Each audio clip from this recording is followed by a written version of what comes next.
Olá, caríssimos irmãos e irmãs, boa noite para todos. Com muita alegria, estamos iniciando a nossa transmissão do estudo das cartas de Paulo. Nesse momento, abraçamos a todos os nossos amigos da rede Amigo Espírita,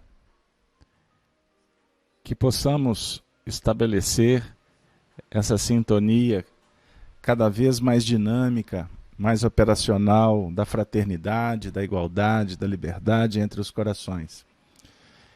Eu gostaria também de abraçar aos nossos ouvintes lá da Rádio Brasil Espírita de Maceió, a todos que estabelecemos essa parceria tão bendita já aí há tantos anos.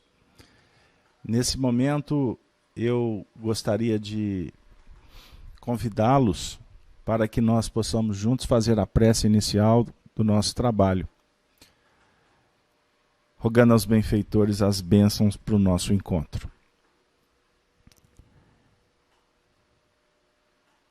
Vamos lá. Senhor da vida, com muita alegria, mais uma vez nos reunimos para estudar as verdades da vida. Suplicamos as bênçãos para este nosso encontro, que possamos aproveitar cada instante, de sorte que consigamos apropriar daqueles recursos necessários para a nossa marcha. A medicação, o conforto, o esclarecimento, o fortalecimento para que a nossa caminhada se faça judiciosa, produtiva, libertadora. Que o amor, Senhor, possa nos alimentar e alimentar a todos aqueles que aqui vierem estudar conosco. Nesse momento, Senhor, nós rogamos por todos que sofrem, que os benfeitores espirituais que te representam possam visitar os lares que aqui se conectarem, levando a tua luz, a tua paz. Senhor, que possamos aprender cada vez mais a valorizar a vida e compreender a importância de servir, de nos entregarmos de alma e coração na promoção de uma vida melhor. Todos aqueles que nesse momento estão sintonizados conosco, que todos possam receber a dádiva da tua presença entre nós. Jesus, nosso irmão, mestre, amigo, suplicamos a tua autorização para iniciarmos a jornada. E que a falange de Paulo de Tarso, o convertido de Damasco, que nos ofereceu essas cartas maravilhosas, que na verdade são cartas do Cristo, que ele possa nos inspirar nesse momento, para que esse instante se torne eterno em nossas almas. Sê conosco, Senhor, hoje e sempre, que assim seja. Graças a Deus.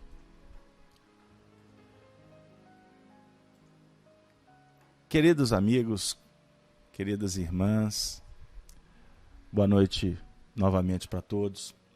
Hoje, dia 31 de janeiro do ano de 2018. Para nós, realmente é um instante bendito. Que possamos aproveitar nesse intercâmbio, o aprendizado possa favorecer o nosso crescimento. Eu inicio abraçando a todos os nossos amigos que nesse momento nos acompanham através do chat, que estão conectados com a plataforma do YouTube e também do Facebook. Abraço rapidamente Kátia, a Rita, abraço aqui a Marinalva, abraço aqui a tantos corações, a Alice, a Emília, eu não vou, o Vanderly, o Cássio eu já falei, a Angélica, a todos que estão aqui, está passando rápido o nome, o Cássio Bruno, o Antônio de Pádua, a Tânia, Mary, Alice, um grande abraço para todos. E a nossa companheira Cleusa, que por certo deve estar chegando aí para se integrar nas frentes da noite. Bom, gente, sem delongas, nós estamos trabalhando com o estudo das cartas, especificamente no capítulo 9 da carta de Paulo aos Romanos. E hoje o nosso tema é Combatendo a Sombra, encontro de número 65. Vamos lá, a leitura do texto que será tratado por nós com muito carinho essa noite. Eu vou fazer a leitura, convido vocês a abrir a Bíblia de vocês, ou o Novo Testamento, portanto no capítulo 9, da carta de Paulo aos Romanos. Mas aqueles que nos acompanham na internet, nós vamos colocar a imagem para que possamos todos estarmos na mesma frequência. Vamos lá. Eu vou ler a partir do versículo 14. Nós trabalhamos na última semana do versículo 14 a 18.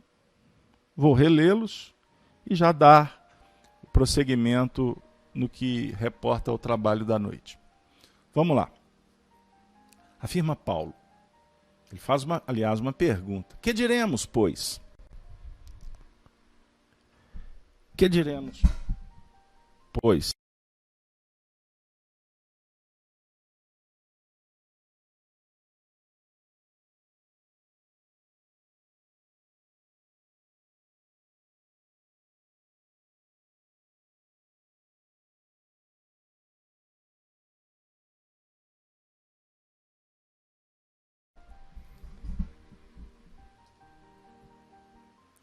Que diremos, pois?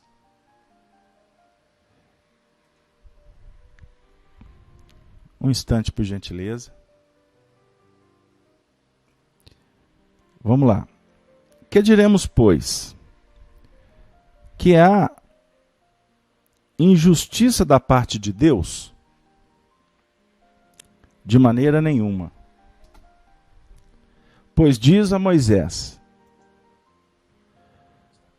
compadecer-me-ei de quem me compadecer, e terei misericórdia de quem tiver misericórdia.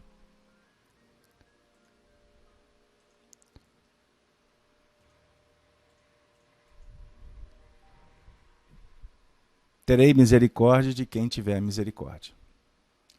Vamos lá. Só um instante, porque tivemos um pequeno probleminha aqui, mas nós vamos retomar aqui. Vamos lá. Que diremos, pois? Que há injustiça da parte de Deus? De modo nenhum. Pois ele diz a Moisés: terei misericórdia de quem me aprouver ter misericórdia, e compadecer-me-ei de quem me aprouver ter compaixão. Assim, pois, não depende de quem quer ou de quem corre, mas de usar a Deus a sua misericórdia. Porque a Escritura diz a Faraó: para isto mesmo te levantei, para mostrar em ti o meu poder, para que o meu nome seja anunciado por toda a terra. Logo, tem ele misericórdia de quem quer, e também endurece a quem lhe apraz. No versículo 19, o texto diz assim: Tu, porém, me dirás, de que se queixa ele ainda? Pois quem jamais resistiu à sua vontade? Quem és tu, ó homem, para discutires com Deus? Porventura pode o objeto perguntar a quem o fez? Por que me fizestes assim? Ou não tem o oleiro direito sobre a massa, para do mesmo barro fazer um vaso para a honra e outro para a desonra? Que diremos? Pois se Deus, querendo mostrar a sua ira e dar a conhecer o seu poder, suportou com muita longanimidade os vasos da ira preparados para a perdição, a fim de que também desse a conhecer as riquezas da sua glória em vasos de misericórdia, para que a glória preparou de antemão, os quais somos nós, a quem também chamou, não só dentre os judeus, mas também dentre os gentios? Vamos ficar por aqui. Vamos ficar por aqui porque o texto ele é desafiador para nós. Então vou repetir. No verso 18. Logo tem ele misericórdia de quem quer e também endurece e quem lhe apraz. Tu, porém, me dirás, de que se queixa ele ainda? Pois quem jamais resistiu à sua vontade? Quem és tu, ó homem, para discutires com Deus? Porventura pode o objeto perguntar quem o fez? Por que me fizestes assim? Então nós nos deparamos com um diálogo que empreendemos muitas vezes sem perceber. Um diálogo conosco mesmo. Sobre a orientação aqui daqueles que são os benfeitores da vida. Paulo vem nos alertar quanto à misericórdia da providência divina, que está o tempo todo nos auxiliando na grande empreitada. Quando simples e ignorantes, estamos envolvidos num processo de determinismo. Não temos livre-arbítrio. À medida em que vamos nos desenvolvendo, vamos atingindo, por exemplo, a fase hominal, estaremos diante das possibilidades de escolha. A consciência começa a se desabrochar. Na caminhada, quanto mais consciência, quanto mais entendimento, menos sujeito ao determinismo. Isso é importante refletir. Portanto, podemos depreender que nas instâncias inferiores, o espírito, com E minúsculo, ele é impulsionado pela vontade suprema. Porque ele ainda não tem condições de escolher. Quando atingirmos aquele momento da consciência, em que vamos trabalhar com os instintos de uma forma intelectiva, em busca do desenvolvimento moral, como nos ensina Allan Kardec no Livro dos Espíritos, no livro Céu e Inferno, no livro A Gênese, nós vamos, portanto, compreendendo a importância da jornada e da bondade divina. Quando ignorantes, julgamos Deus justiceiro. Mas à medida em que vamos nos despertando, vamos sentindo a magnitude da bondade divina. Então, quando Paulo diz assim, sobre a questão de discutir, nesse verso 20, quem és tu, ó homem, para discutires com Deus? Porventura pode o objeto perguntar quem o fez? Por que fizestes assim? Paulo está dizendo assim, nós ainda somos ignorantes. e ignorando as leis, por que rebelar? Não justifica. Porque quanto mais brigarmos com a vida, adversidades, problemas, percalços vamos alimentar. Por que sofremos? É uma indagação oportuna. Sofremos pelo que fazemos? Ensina a doutrina espírita que sofremos pelo nosso estado de ignorância. Eis a grande explicação. Quando eu não conheço, o que eu faço é lei. Uma lei dentro de uma circunstância natural da jornada. Mas o próprio Paulo afirma que quando vamos nos descobrindo ou descobrindo a beleza da vida e a justiça divina no seu sentido amoroso, nós vamos sendo convidados para fazer uma lei diferente.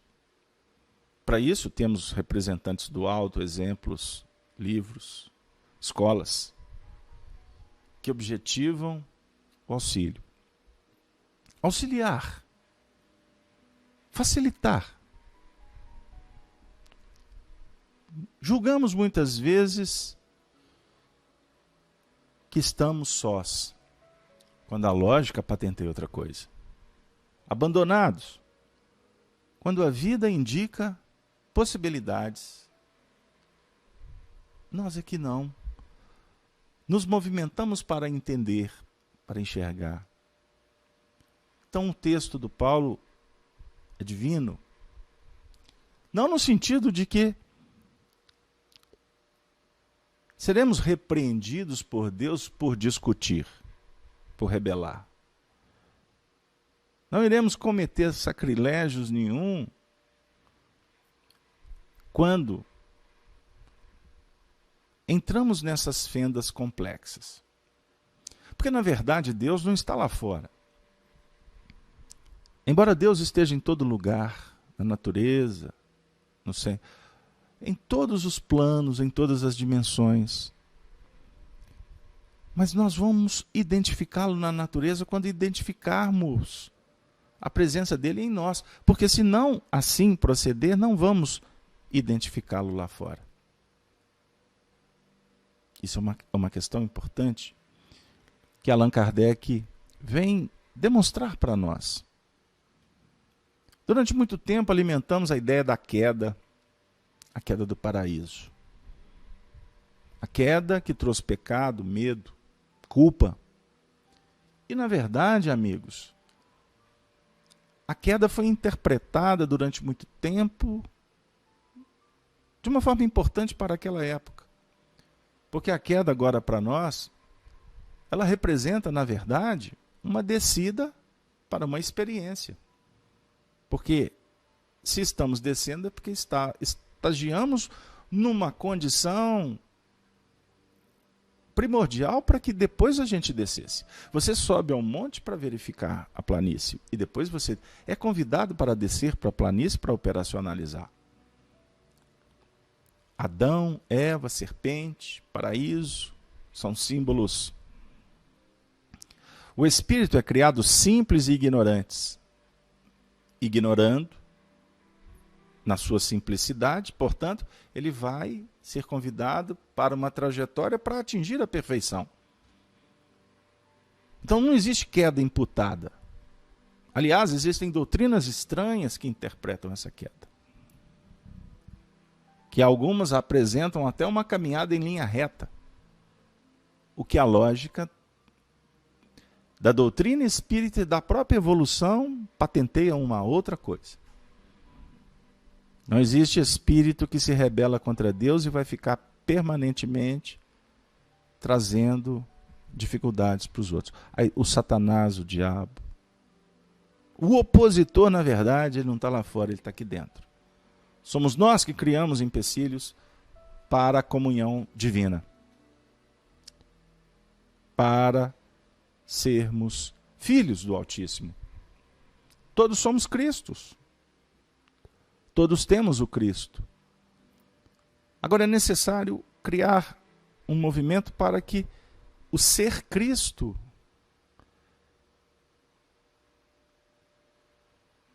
perenize, eternize.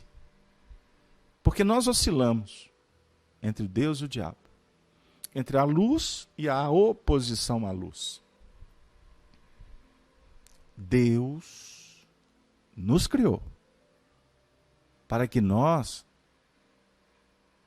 pudéssemos, como devemos, processar esta criação na nossa intimidade através de feitos, de conquistas, de valores, de experiências, ao nível íntimo. Porque o paraíso, a Canaã prometida para os judeus, a Jerusalém do grande futuro, é uma habitação, é uma construção, é uma realidade íntima. O Paulo, no versículo 21, diz assim: ou não tem o oleiro direito sobre a massa, para do mesmo barro fazer um vaso para a honra e outro para a desonra. O Paulo vai trazer a figura do oleiro, a figura do vaso. E para falar do oleiro, eu gostaria de pedir uma licença para vocês, porque é muito interessante, nos dias de tecnologia, a gente voltar no tempo, como ensina Allan Kardec, ir para a história para contextualizar e compreender a mensagem. Aí nós fizemos uma pesquisa rápida, singela, e encontramos aqui etapas para a elaboração de um vaso na olaria. Olha que interessante. Normalmente o barro, melhor dizendo, são 3 etapas. 3 itens que vamos trabalhar nessas etapas da elaboração de um vaso na olaria. Primeiro, escolher o barro.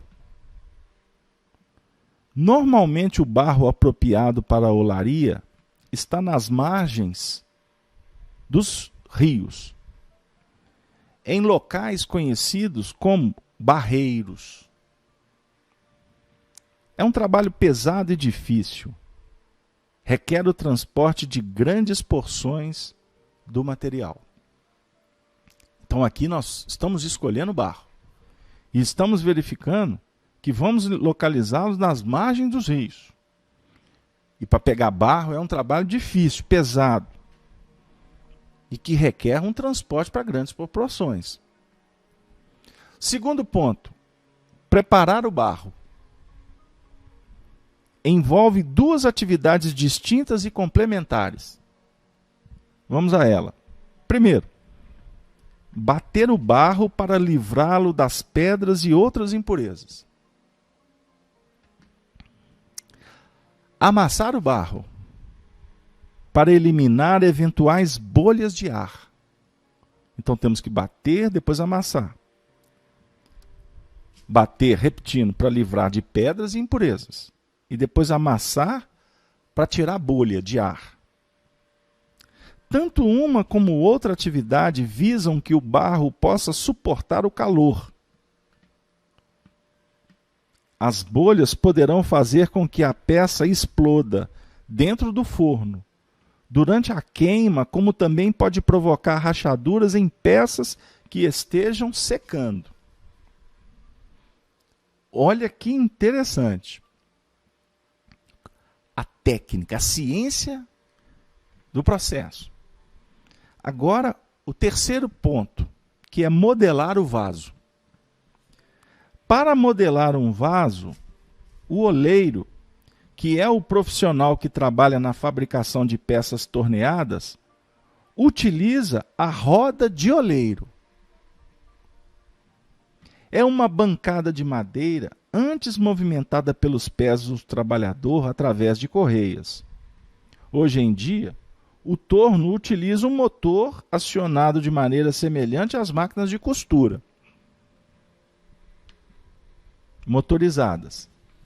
A roda do oleiro foi inventada na Mesopotâmia, por volta de 4.000 a.C. A atividade de um oleiro requer muita dedicação e prática. O caminho que conduz à perfeição é muito longo. Sua tarefa principal é dar forma a uma porção de barro com as mãos e umas poucas ferramentas, como as que estão ao lado. A argila é colocada no centro de um prato giratório e com os dedos posicionados externa e internamente. Levantam-se paredes da peça na forma e na altura desejada. Simples é descrever o processo, mas só quem é bastante habilidoso e dedicado é que consegue executar eficientemente o trabalho. Notemos que as peças, apesar da habilidade do oleiro, não são iguais. São apenas semelhantes, em grande parte porque o trabalho é manual. Verifiquemos, queridos amigos, que maravilha! Não é isso, Marinalva? Fazer um trocadilho com você. Então nós estamos verificando aqui que temos etapas para se fazer uma peça. O oleiro vai ter que cuidar do barro, transportá-lo, tirar a impureza, depois tirar a bolha de ar, para que ele não estoure, para que ele não rache dentro do forno. Agora, é muito importante a questão da modelação. Como nós vimos aqui, tem que ser um profissional, capacitado. E ele vai colocar o barro em cima de um vaso, né, para fazer de uma bancada de madeira. Antes era movimentada pelos pés. Olha que interessante. Então você vai ter que trabalhar com os pés, com as mãos, né, no desenvolvimento das habilidades. Enfim, o caminho da perfeição é longo. É longo. Tudo isso aqui é necessário que nós possamos agora fazer uma associação com a nossa vida. É necessário aqui que nós possamos adequar a proposta do Paulo. Porque ele está falando que o rebelar, o questionar, o duvidar da atuação do Senhor na nossa vida é algo que nós deveremos pensar. Pensar muito bem. Porque, na verdade, o Senhor, não é, ele faz uma associação com o oleiro. O oleiro tem direito sobre a massa. Para o mesmo barro fazer o vaso para a honra e outro para a desonra. Como assim? Então Deus está nos modelando? O que vocês acham? Deus nos criou simples e ignorantes. Então qual que é a grande tarefa do Espírito? É trabalhar na descoberta da vida, do laboratório. É se descobrir na oficina, na olaria.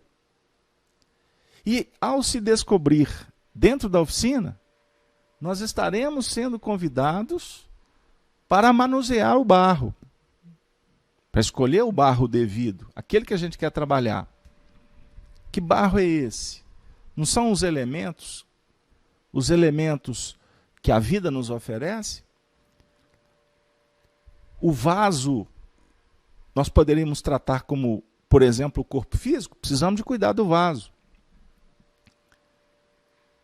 O perispírito é um vaso. Temos que modelar, temos que trabalhar com ele com muita sabedoria, com muita sensibilidade. Nós poderíamos falar aqui as ferramentas, os elementos que o Senhor nos coloca nas nossas mãos para que nós possamos operar. Precisamos de refletir sobre a importância da técnica, da escolha do material apropriado, do cuidado para usar a temperatura devida. Não podemos colocar mais tempo do que o necessário dentro do forno. E é interessante, gente, porque, na verdade, nós estamos aqui sendo convidados a refletir sobre a importância do nosso trabalho interior. Nós estamos, na verdade, nos descobrindo como os oleiros. Porque Deus não faz o seu corpo. Deus não fez o seu perispírito. Deus não fez a sua inteligência. Deus não fez o que te compete construir ao longo do tempo. Por isso que nós aprendemos com Allan Kardec que Deus é a inteligência suprema do universo. É a causa primária de todas as coisas. Deus, nos seus atributos, é um estudo de Allan Kardec no Livro dos Espíritos, dobrado no livro A Gênese. Ele tem os seus atributos, a onisciência, a onipotência. A onisciência sabe de tudo, a potência máxima. Mas aqui o que nos importa é a onipresença. A onipresença de Deus, que está em toda parte. Ele está dentro de nós, no sentido de sermos filhos dele. Então ele está em nós quando nos descobrimos como filhos.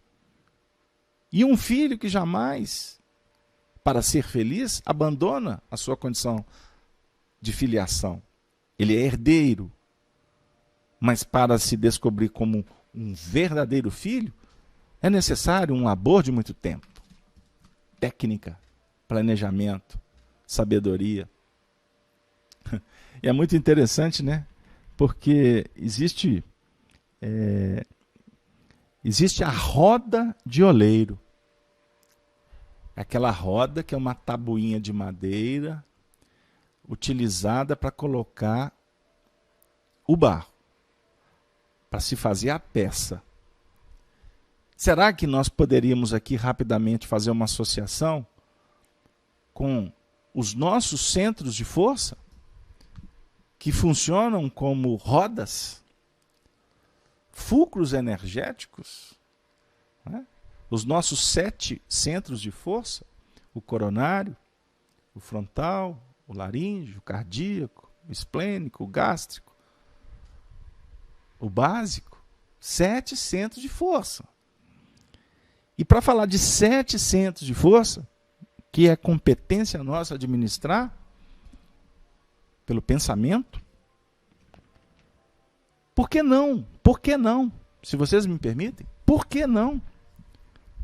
Trazer o Antigo Testamento, porque a doutrina espírita, na atualidade, do século XXI, está nos convidando para estudar as Escrituras. Durante muito tempo nós fomos convidados a estudar só o Novo Testamento. Um ensaio de Allan Kardec com o Evangelho segundo o Espiritismo. Mas Allan Kardec, em vários momentos, a gente pode citar depois, nos conclama, como no Livro dos Médiuns, a estudar as Escrituras. No livro Obras Póstumas vamos encontrar textos sobre a necessidade da gente penetrar, porque o Espiritismo é a chave que faltava para compreender as Escrituras. Então nós, no século XXI, estamos inaugurando uma escola de Espiritismo que pode penetrar nas Escrituras. Porque, na verdade, o Espiritismo é a essência de toda a revelação. É a dinâmica científica em novos tempos. Então, em todas as revelações sagradas, nós vamos ter elementos para interpretar, para que a gente possa fazer um estudo psicológico do espírito. E o Espiritismo favorece também o estudo do intercâmbio entre os espíritos encarnados e desencarnados, dentro das leis de socialização. Mas voltando, por que não citar o Antigo Testamento? Já que nós estamos falando das rodas. Então nós separamos um texto de Jeremias, o profeta Jeremias, capítulo 18, versículos de 2 a 6. Se vocês me permitem, eu vou fazer uma leitura rápida. Jeremias diz assim: levanta-te, e desce, levanta-te e desce. Olha a ascensão e olha a descida. A casa do oleiro, porque quando você ascende na filosofia, você desce na ciência. E na descida você vai para a casa do oleiro, para a oficina. E lá te farei, a consciência dizendo, te farei ouvir as minhas palavras. Então na descida você vai ouvir as palavras para exercitá-la, para que ela possa fixar caracteres na sua intimidade. E a resposta foi, e desci a casa do oleiro, a consciência. Foi dito, desça, e eu respondo aqui, desci. Isso é importante. Nós precisamos dar os testemunhos da nossa evolução. Chegou a hora, não dá para tergiversar mais. Tem muita gente gastando tempo com polêmica, enquanto é necessário que nós realizemos. E desci à casa do oleiro, e eis que ele estava fazendo a sua obra sobre as rodas. O oleiro estava fazendo a sua obra sobre as rodas, 7 rodas. Como o vaso que ele fazia de barro quebrou-se na mão do oleiro, tornou a fazer dele outro vaso conforme o que pareceu bem aos olhos do oleiro fazer.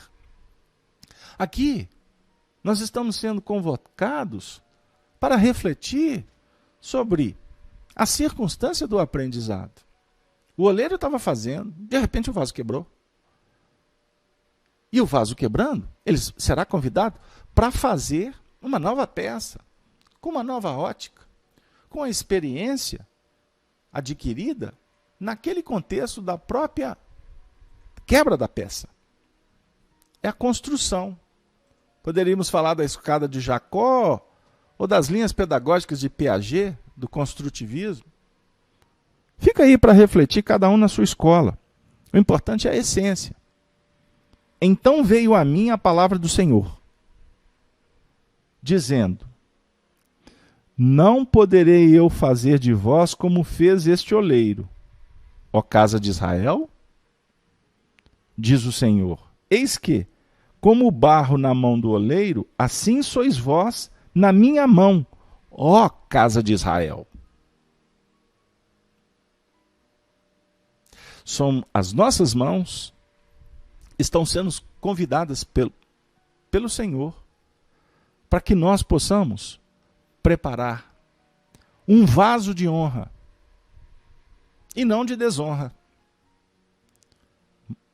Mas o fazer a desonra, naturalmente, no dizer de Allan Kardec do livro Céu e Inferno, vai definir para nós uma necessidade depois de reparação. Porque é ação, não é? É atitude. A ação vai definir uma reação. Ação, reação. E toda reação, ou toda consequência, traz para nós um endividamento. Palavra usada durante muito tempo. Mas agora a gente já começa a refletir sobre, não endividamento em termos de contabilidade de números, mas uma necessidade de reconstrução. Por isso, uma das palavras muito utilizada por Allan Kardec, e por nós repetida nos tempos atuais, é sobre o mundo de regeneração. O que vem a ser regenerar? Qualificar o que foi gerado. Ponto. É um resserviço, ou uma redescoberta, uma ressignificação, uma construção. Eu não posso ficar muito preso aqui só no vaso, não é? Mas é belíssimo nós percebermos, por exemplo, com André Luiz no livro Evolução em Dois Mundos, quando ele vem nos ensinar, ele vem trazer lições para nós sobre o desenvolvimento do princípio espiritual, já caminhando nos reinos, por exemplo, vegetais, mineral, vegetal, nos seres mais simples, até que os centros de força, o perispírito vai sendo desenvolvido à medida em que o ser vai estagiando em níveis mais evoluídos. Isso é muito bonito. Portanto, quando, por exemplo, nós reencarnamos, no momento da vinculação do espermatozoide com o óvulo, da concepção, porque ali começa a reencarnação de uma forma material, entre aspas, não é? Material na concepção humana, porque a reencarnação começa muito antes e ela vai se concluir não na concepção. A reencarnação, o processo dela se conclui lá por volta dos 7 anos, quando o espírito adquire até autonomia da produção das suas hemácias. André Luiz, Evolução em Dois Mundos. André Luiz também no livro Missionários da Luz, no capítulo da reencarnação do Segismundo, e por aí afora. Mas o que vale aqui para nós é o seguinte, que no momento da reencarnação, da concepção ali, do início do nascimento, né, da formação do embrião, o espírito vai recapitular toda a sua trajetória evolutiva de milhões e milhões de anos, e aquilo tudo vai acontecer em alguns dias. Dentro dos princípios instintivos que nós trazemos por aquisição. Então, na verdade, não é a mãe que desenvolve o embrião. Não é a mãe que tem a capacidade de fazer a união dos gametas ali. Não. Isso é um processo natural. Por exemplo, o espermatozoide, aquele que tem a carga necessária de DNA, ele vai ser teleguiado por sobrepressão, por forças externas. Olha que extraordinário, forças externas. E eu não vou detalhar isso porque o assunto é complexo, porque pode ser pelo próprio espírito ou pode ser até por atuação de benfeitores espirituais, mas isso não vem ao caso. Mas na hora que há a vinculação, voltando, que são milhões de espermatozoides ali que vão fazer aquela corridinha ali do Ayrton Senna, do Nigel Mansell, não é? Do Nelson Piquet, do Alan Prost. Gostaram da antiguidade? Porque na época tinha muito piloto bom. Mas não é assim. Na verdade é porque há, dentro de um planejamento reencarnatório, aquele que vai trazer a carga necessária para o desenvolvimento. O DNA fundamental para que haja a constituição de acordo com a programação reencarnatória do corpo, que é o vaso escolhido. O vaso escolhido por Jesus para implementar ou para oferecer condições para que o espírito reencarnante possa cumprir a obra. Então é uma luta, é uma grande batalha. É um processo maravilhoso. E por que não agora relembrar que Paulo de Tarso foi o vaso escolhido por Jesus para trazer essa mensagem tão bela como esta da noite para a gente? No versículo, só para completar a leitura, no versículo 22, que diremos, pois, se Deus, querendo mostrar a sua ira e dar a conhecer o seu poder, suportou com muita longanimidade os vasos de ira preparados para a perdição, a fim de que também desse a conhecer as riquezas da sua glória em vasos de misericórdia, que para a glória preparou de antemão. Esse versículo 22 está falando sobre a misericórdia, que suporta, que compreende, que perdoa. A ira divina, a palavra ira de Deus no Antigo Testamento, representa, gente, a manifestação da natureza, que responde de acordo com as nossas escolhas. E a natureza, ela responde de acordo com a força utilizada, tempo, espaço e energia. Então a manifestação vai se dar no tempo, no espaço e na energia devida. É uma questão física, ou de uma física espiritual. Não sei se a mensagem ficou inteligível. Mas haverá o quê? Cobrança? Haverá que punição? Não. Na verdade, haverá o quê? Imposição de limites para que cada um descubra o que é valioso e o que não é valioso. Portanto, vamos definir o seguinte, que os impedimentos, os empecilhos, somos nós que criamos. E a saída dos grandes desafios, dos grandes problemas, somos nós que temos que encontrar. Portanto, somos nós que desenvolvemos a própria misericórdia. Então, a justiça divina, o determinismo, o fatalismo, na verdade, são mecanismos psíquicos, espirituais, de ação, de reação, de reparação, que funcionam dentro da gente.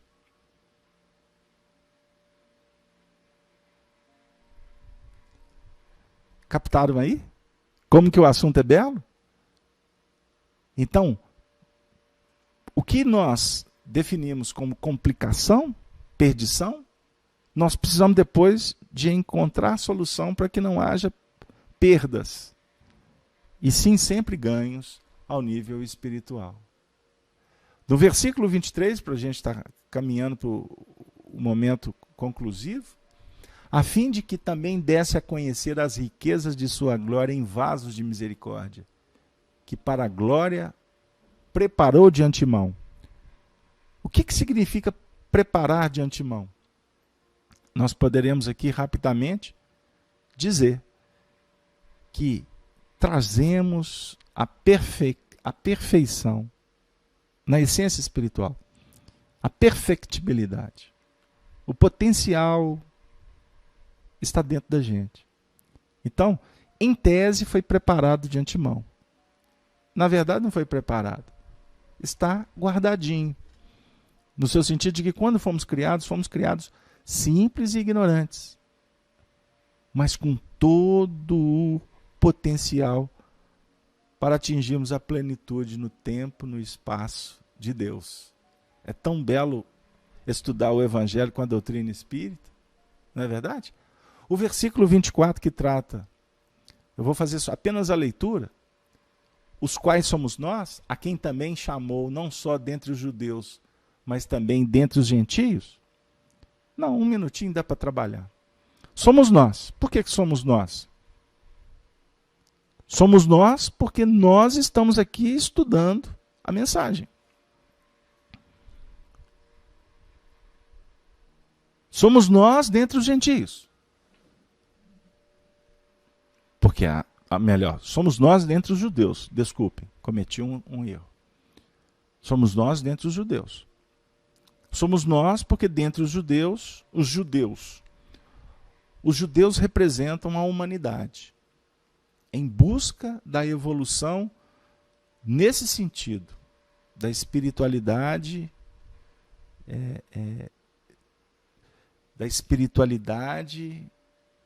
que está sobre o influxo do Cristo, da mensagem do Evangelho. Vou ser mais claro agora. E os outros povos? Na verdade, somos todos. É a humanidade como um todo. Certo? É porque o judeu é melhor do que o hindu? Não, não é isso. Se eu fosse trabalhar a raça hindu, eu ia dizer que toda a humanidade temos aspectos do hinduísmo antigo, primitivo. Nós temos... se eu for tratar do povo egípcio, eu também vou tratar do povo egípcio como uma humanidade como um todo. Mas aqui agora o foco é a humanidade, que somos simbolicamente descendentes de Abraão. Abraão trouxe a primeira grande revelação. O Criador, Deus. Abraão teve essa missão. Mas Allan Kardec fala que a primeira revelação foi a justiça com Moisés. Nós não estamos aqui criando um problema com Allan Kardec, pelo amor de Deus. Mas se a gente for pensar bem, dentro até dos princípios antigos que a gente estuda de evolução, da unidade, Tudo parte da unidade, da lei de unidade. É a ideia divina. Então, quem trouxe foi Abraão. Aí, da unidade divina, você parte para a dualidade, que é ação e reação. Luz e treva. E disse Deus, haja luz. Aquela história toda. E ele fez a divisão. Está lá no livro de Moisés, por sinal. Depois da lei de dualidade, nós vamos estudar a trindade. Aí, na trindade, ou na trilogia, a gente vai trazer o pensamento kardeciano, que é justiça, amor e caridade. A lei de justiça com Moisés, a lei de amor com Jesus. E a caridade no seu sentido da expressão do amor, no seu sentido dinâmico e transcendente. É a doutrina espírita.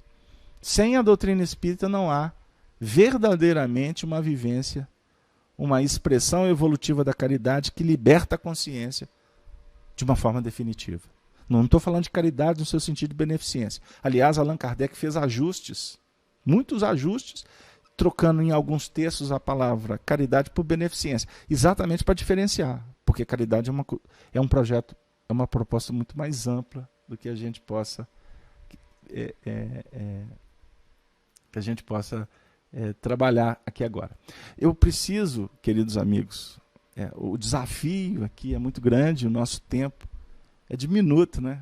Se torna pequeno, porque falar das cartas de Paulo, a gente realmente se empolga, porque nós trazemos Paulo no seu sentido esclarecedor, à luz da doutrina espírita, mas também a gente traz Paulo no seu sentido consolador. Por quê?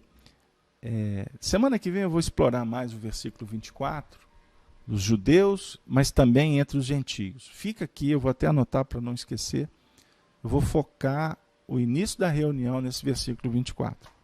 Mas, voltando, Paulo de Tarso, no seu sentido consolador, extraordinário nesses momentos para todos nós, Paulo de Tarso está nos convidando, por exemplo, através da sua equipe, representada aqui no Brasil por Emmanuel e por tantos espíritos que nos auxiliaram, tendo em Chico Xavier e tantos outros médiuns instrumentos maravilhosos, fidedignos, para que a mensagem pudesse se tornar inteligível. Agora, para nós, por exemplo, em pleno século XXI, hoje, estamos no ano de 2018, Paulo de Tarso, nos seus aspectos consoladores, vem falar para nós que nós estamos empreendendo realmente um verdadeiro combate. Um combate à treva, à ignorância. Um combate à sombra. Então, nesses momentos que já vão caracterizando as reflexões finais do nosso trabalho, nós vamos trazer o representante de Paulo, o benfeitor Emmanuel. O benfeitor Emmanuel, utilizando das mãos abençoadas, aveludadas de Chico Xavier, no livro Palavras de Vida Eterna, nos oferta a lição de número 31, intitulada Combatendo a Sombra. Ele escolhe um versículo de Paulo, Romanos também, 12, versículo 2. E não vos conformeis com esse mundo, mas transformai-vos.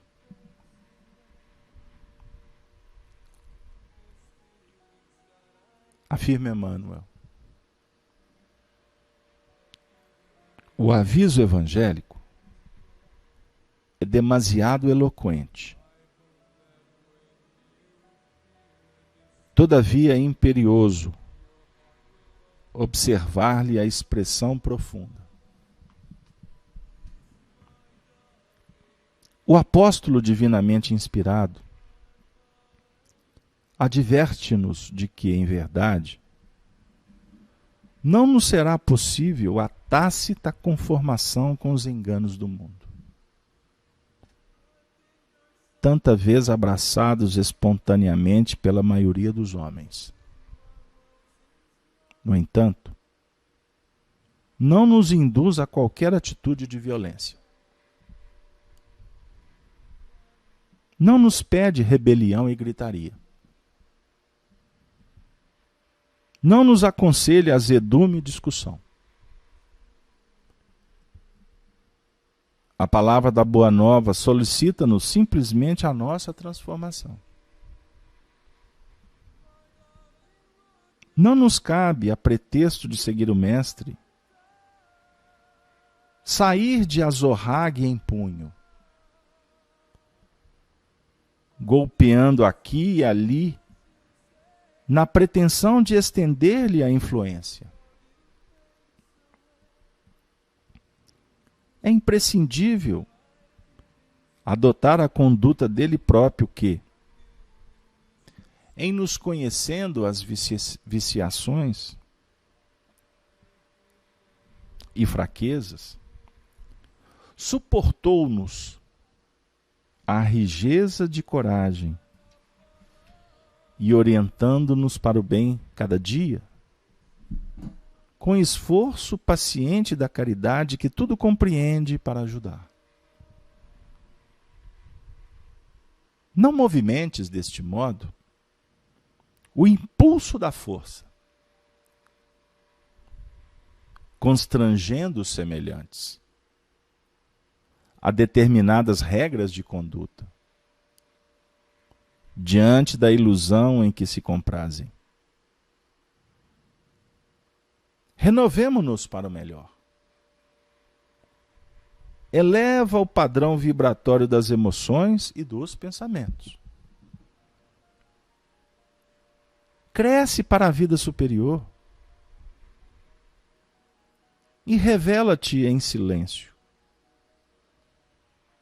na altura de teus propósitos, convertendo-te em auxiliar precioso da divina iluminação do Espírito, na convicção de que a sementeira do exemplo é a mais douradoura plantação no solo da alma. Não te resignes aos hábitos da treva, mas clareia-te por dentro, purificando-te sempre mais, a fim de que a tua presença irradie em favor do próximo a mensagem persuasiva do amor, para que se estabeleça entre os homens o domínio da eterna luz. Para que se estabeleça entre os homens o domínio da eterna luz. Pela mensagem persuasiva do amor. Renovemo-nos para o melhor. Rebelião, azedume, discussão, gritaria, azorrague em punho, golpes, bater de frente. Será que é por aí, amigo? Eu tenho refletido nos últimos dias especificamente sobre isso. Porque a verdade nos basta. Assimilar a verdade é tarefa de toda hora. Mas querer impô-la é agir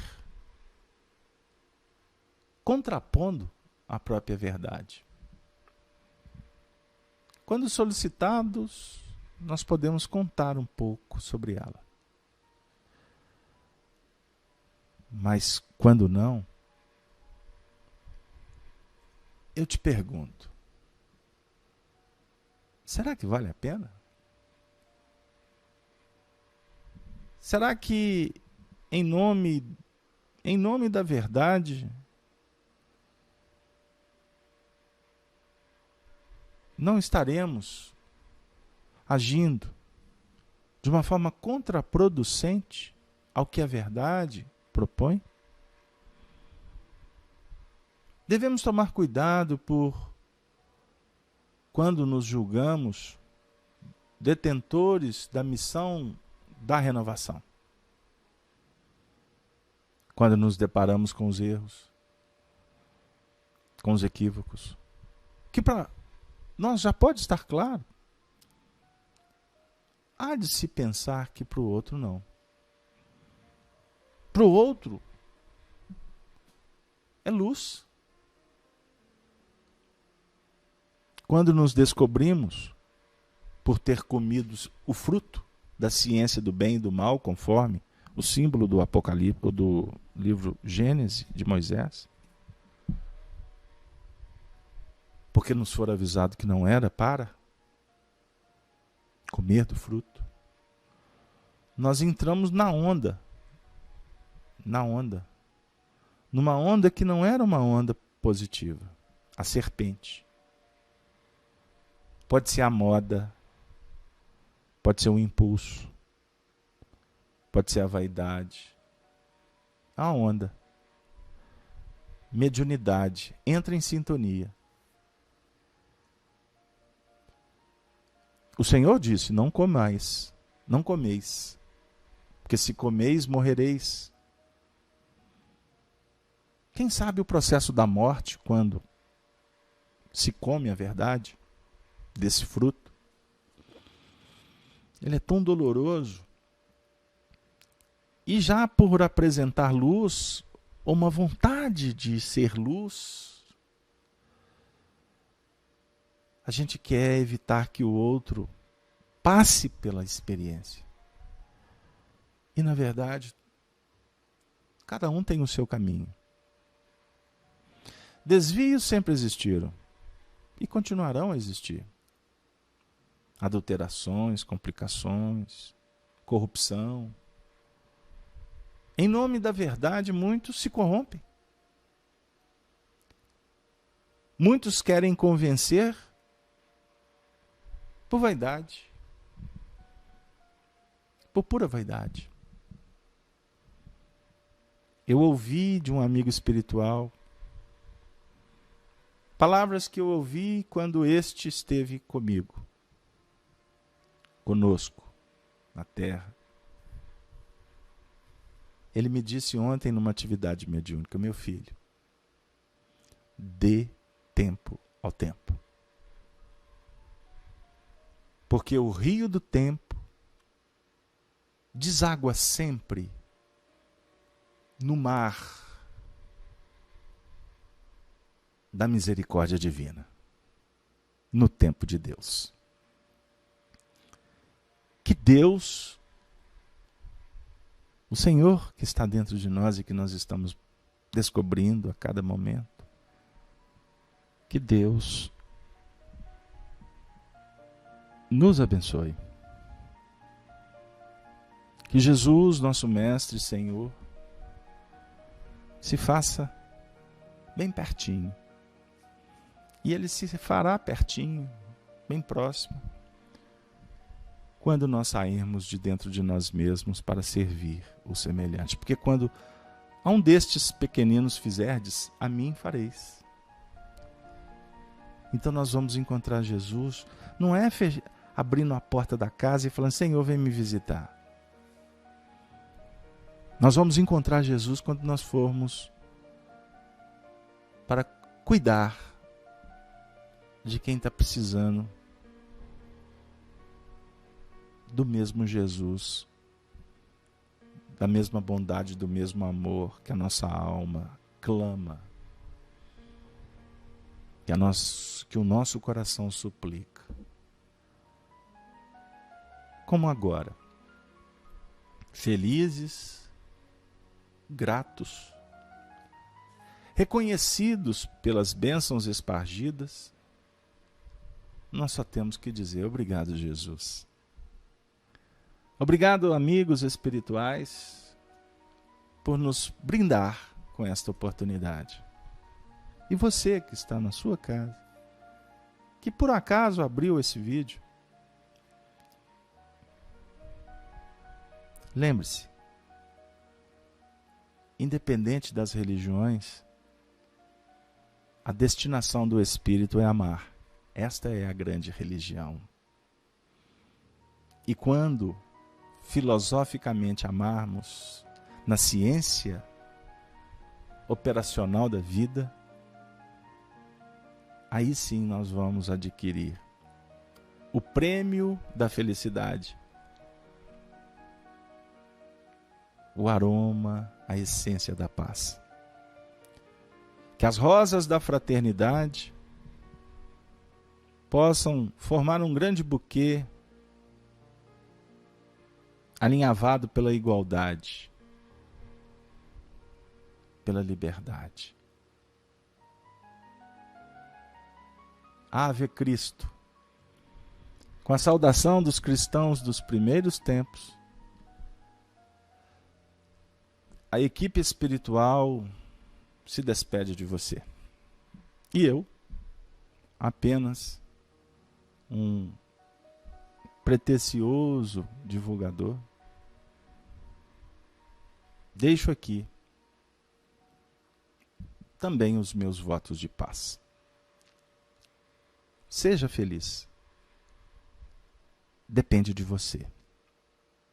Não acredite em promessas. Faça, opere a sua parte. Quem faz o que pode, faz tudo. Faça o que você pode, o que você dá conta. Mas faça com espírito de devoção, de entrega, com carinho, com esperança, com perdão. Se movendo sempre de íntima compaixão. Agradeço a todos os nossos web ouvintes pela participação no estudo Combatendo a Sombra, Carta de Paulo, nesse dia 31 de janeiro de 2018, convidando-os para que na próxima quarta-feira possamos novamente abrir as portas do nosso coração para receber a visita destas mensagens que Paulo de Tarso endereça para a humanidade inteira. Ele, como representante do nosso Senhor Jesus Cristo. Ave Cristo, uma boa noite para todos. Que assim seja. Valeu.